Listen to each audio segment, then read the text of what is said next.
Assalamualaikum warahmatullahi wabarakatuh. Jumpa lagi bersama saya di channel Tani Cyber. Pada kesempatan kali ini saya akan sedikit sharing tentang bagaimana install Ubuntu server dengan menggunakan mode CLI atau Command Line Interface ya. Untuk video instalasi Ubuntu atau Debian yang versi desktop atau konfigurasinya itu ada di video-video saya sebelumnya, silahkan bisa dicek di video-video yang lain. Pada kesempatan kali ini saya akan sharing tentang instalasi Ubuntu server. Ini saya sudah punya ISO dari Ubuntu server yang versi 16 ya. Pada saat video ini dibuat itu sebenarnya sudah ada yang versi untuk 18 dan 20. Cuma saya pilih yang 16 karena antara 16 dan 18 dan 20 itu interface-nya berbeda, sehingga tidak begitu kesulitan untuk pengguna Ubuntu atau Linux yang sebelumnya. Oke, langsung saja untuk instalasinya saya tambah dulu ini untuk mesin virtualnya, karena saya install di mesin virtual box ya. Untuk yang menggunakan Windows mungkin agak sedikit berbeda tampilannya, tapi secara substansinya tidak begitu jauh berbeda ya. Di sini dibutuhkan untuk nama server virtualnya saya kasih Ubuntu 16. Oke, kemudian tipenya Linux, versinya Ubuntu 64 bit. Continue. Untuk virtualnya saya maksimalkan saja untuk RAM-nya ini, yang penting tidak melebihi dari warna hijau, jangan sampai ke warna pink ini. Ini nanti tampilannya di setiap komputer akan berbeda-beda tergantung dari RAM yang dimiliki pada komputer fisik teman-teman semuanya. Oke, saya continue. Kemudian ini create virtual harddisknya, saya continue. Kemudian ini adalah tipe harddisknya. Ini macam-macam, ada 3 ya, ada VDI, VHD sama VMDK. Saya pilih yang VDI saja. Oke, continue lagi. Kemudian di sini kita ada menentukan kapasitas besar harddisknya. Kalau Ubuntu server ini sekitar 6,5 itu sudah cukup ya. Jadi 10 nih saya biarkan. Ini sudah cukup ya, karena hanya virtual saja, hanya coba saja. Oke, create. Selesai, kita tinggal instalasi saja, kita tinggal start. Oke, yang ini nanti diarahkan ke ISO yang ini, yang tadi sudah disiapkan sebelumnya. Saya taruh di desktop, kemudian ada Ubuntu ISO ini. Oke, open. Setelah itu di start.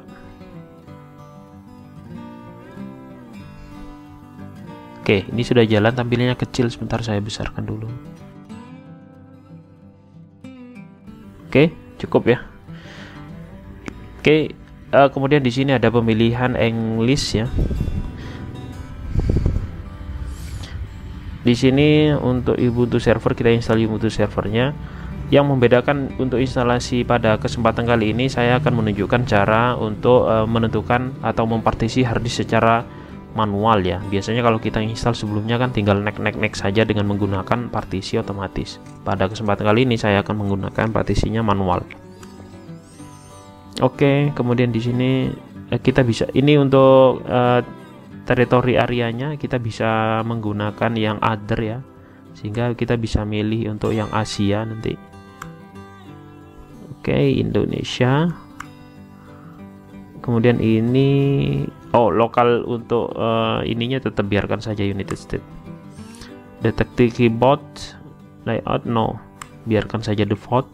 Kemudian ini keyboardnya biarkan default. Kemudian di sini keyboard layoutnya US, biarkan default.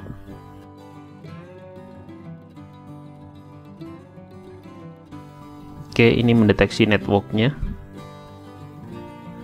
Biasanya dia mencari DHCP server untuk mendapatkan IP addressnya. Tapi kalau misalkan kita tidak terhubung ke jaringan selama atau waktu nginstal, tidak masalah ya. Ini adalah konfigurasi hostname-nya. Silakan hostname-nya diberikan nama sesuai dengan keinginan masing-masing. Misalkan saya kasih server test atau server gitu saja ya, hostname-nya server. Kemudian continue. Kemudian ini full name-nya saya kasih nama saya saja, Taufik. Kemudian password untuk Taufik tadi saya kasih sama Taufik. Oke, weak password.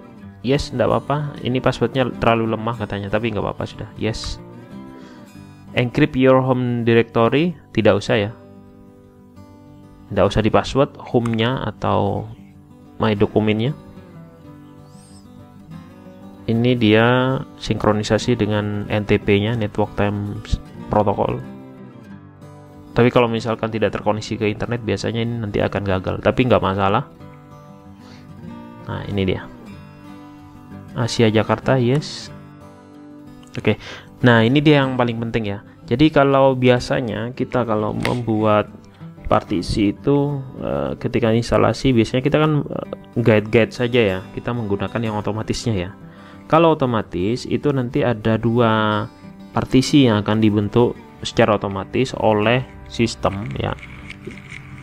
Partisi yang paling penting di sini adalah partisi swap ya, digunakan untuk virtual memorinya. Yang kedua adalah partisi rootnya yang digunakan sebagai sistemnya. Nah, cuma kalau misalkan otomatis nanti semua partisi-partisi, kita tahu partisi yang ada di Linux itu kan ada macam-macam ya, ada var, ada swap, ada etc, ada cache, ada USR dan lain-lain banyak sekali. Itu nanti semuanya akan terbentuk atau tercreate itu di bawahnya root ya. Direktori utamanya itu adalah root. Tapi kalau manual kita akan menentukan sendiri besaran dari partisi-partisi yang ada di Linux ya. Nah, biasanya kalau sudah profesional gitu ya, itu biasanya manual ya installnya ya, karena kita bisa menentukan sendiri. Kita mau menentukan besarannya untuk root itu berapa kapasitasnya, besarannya untuk partisi yang var itu berapa, besarannya untuk yang USR itu berapa, yang TMP berapa dan sebagainya. Nah, keuntungannya kalau misalkan kita install secara terpisah ya, maka ketika ada permasalahan dengan sistem operasi dengan direktori utama rootnya, maka kalau terpisah itu partisi yang lain itu tidak akan bermasalah. Tapi kalau misalkan otomatis, jika partisi root yang utama itu bermasalah, maka yang lain itu juga akan kena ya, akan habis ya. Jadi kita sekarang belajar yang manual dulu. Oke, kita klik yang manual. Kemudian di sini ada guide partitioning ya. Kalau kita menggunakan ini ya otomatis juga gitu. Oke, ini kita punya hard disk 10 ya. 10 karena ini virtual. Tapi kalau misalkan kita install di komputer yang real begitu ya, itu bisa tergantung dari kapasitas hard disknya ya. Ini yang akan kita pecah-pecah, bagi-bagi sesuai dengan keinginan kita, bukan sesuai dengan keinginan sistem, karena kita menggunakan manual. Oke, kita arahkan ke sini, kemudian kita enter. Create a new partition table on this device, yes. Oke, kita sudah punya free di sini 10 GB. Nah, kita akan partisi di sini ya. Kita akan partisi di sini. Oke, partisi di sini. Wah, disknya ini saya terlalu kecil. Oke, nggak apa-apa. Oke, ini enter saja untuk menentukan partisi. Kita akan membuat dua partisi saja minimal, karena di Linux itu kan minimal itu harus ada dua partisi ya, swap dan rootnya. Enter saja, create new partition.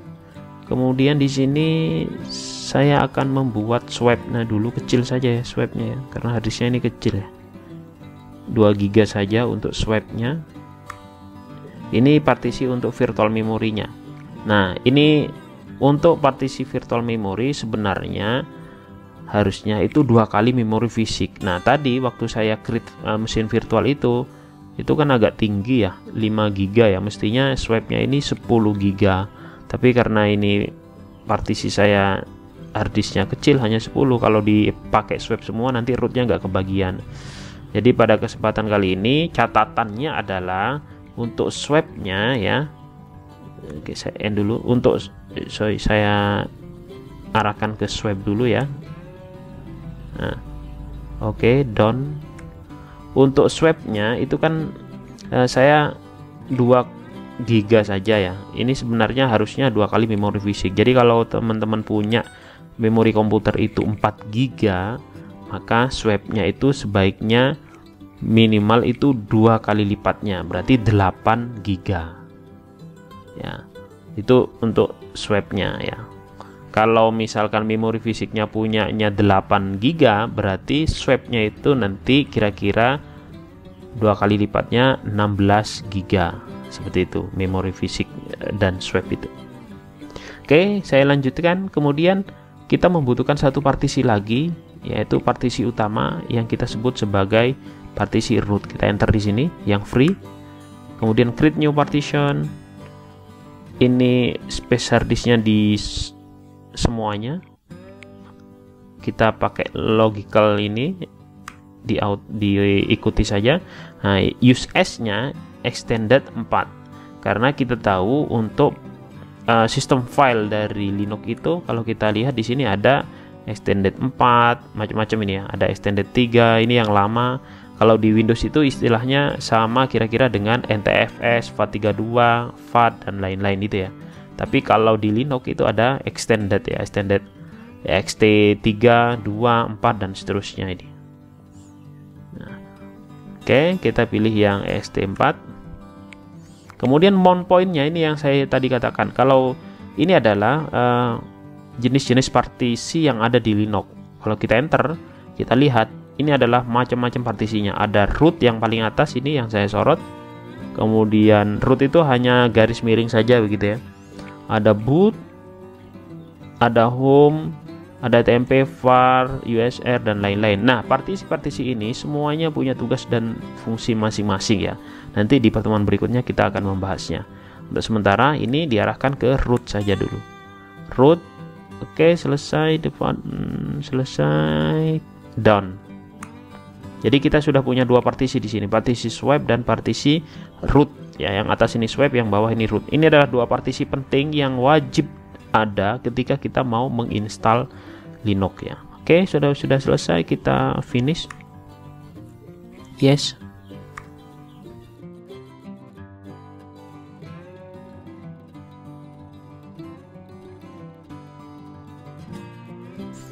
Oke, sampai di sini ini adalah pengaturan proxy servernya. Jika di jaringan kita ada proxy-nya, silakan ini diisi sesuai dengan jaringan kita. Kalau nggak ada, di non saja. Oke, continue langsung.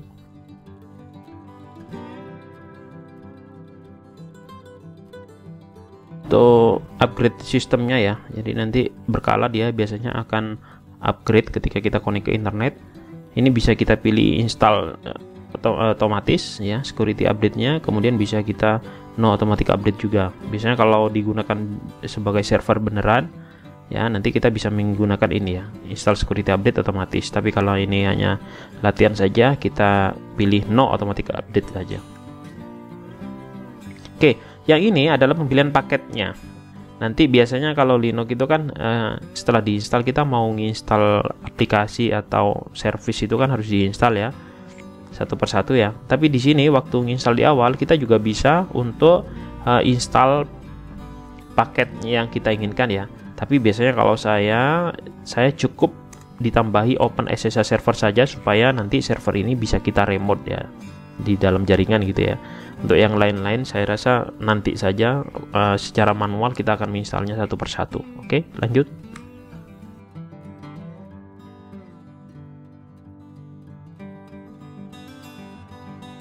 Oke, ini tahap terakhir, sudah install bootloadernya yang akan digunakan sebagai booting dari sistem ini. Oke, ini sudah selesai ya. Jadi cepat sekali, nggak sampai 10 menit kita sudah berhasil install Linux Ubuntu 16 server ini ya. Nah, ini kita diminta untuk menginstal bootloader ya di MBR-nya, di master boot record-nya, supaya nanti Linux ini bisa di booting ya.